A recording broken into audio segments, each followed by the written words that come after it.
ពេលនេះខ្ញុំនឹងប្រូសិតកំពុងតែរ៉េបមកព្រីស្ទាយពួកយើងព្រីស្ទាយយូរបារីឲ្យក្រែហើយយើងអត់ដែរខ្វល់ទេពេលនេះខ្ញុំជាអ្នកចាយអាណាគេចង់ប៉ាំងដាក់ក្បាលវាឲ្យបែកខ្ចាយពីងពេញខ្ញុំមានជៀនដេសឡកកោពេលនេះមិនឡើងច្រៀងមានអូនស្រីមកស្រែងហូនាងថាបងរ៉េបលយនាងថាមកចាំសាតអូនថាគេត្រាប់បងច្រើនព្រួយបងធនធានកំរអូនថាស្នេហ៍នេះងប់ប្រកលឲ្យបងបានចូលទៅចិនឲ្យបងបីត្រកងអូនថាស្នេហាអូនប្រកលឲ្យបងធ្វើភ្លេងនៅម៉ោង3ក៏បានឲ្យតែមានអូនយំនេះចង់ទៅណាឬក៏ទៅហាងស្រាបងកាន់ដៃអូនទៅមើលប្រចាំនៅក្នុងបារអូនថាដូចជាតំណងពេលដែលបងផឹងស្រាវសួរបងថាងជួបបារីឬក៏ជួងកញ្ចា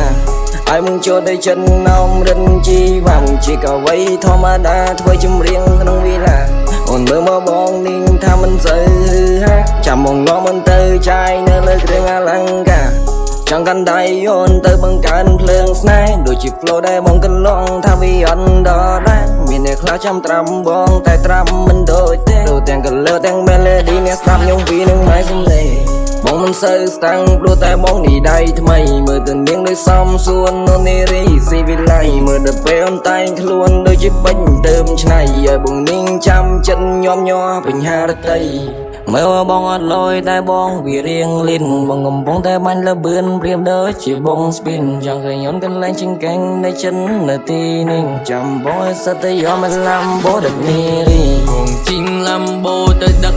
អូនស្រីអូនចង់ទៅណានៅយប់ម៉ោង3អូនប្រាប់បងថាអូនចង់ទៅវាយសីនាំអូនទៅទាអ៊ំនៅកណ្ដាលរាត្រីបងច្រៀងក្លុយស្នេហ៍បងបំពេទៅអូនឲ្យអូនឯងស្ដាំដល់កំពូលដោយត្រូនបើទៅជាមួយនឹងបងមិនអន់30នាំអូនចូលក្នុងវិឡាផឹកស្រាអង្គុយសូត្រអូនចង់ផឹកស្រាឬក៏ទៅទីណាទួងបងមិនសង្ហាតែបងមានដុល្លារនាំអូនទៅសបភីងទិញគ្រឿងអលង្ការមើលមកបងមិនសូវលយតែបងជា rap star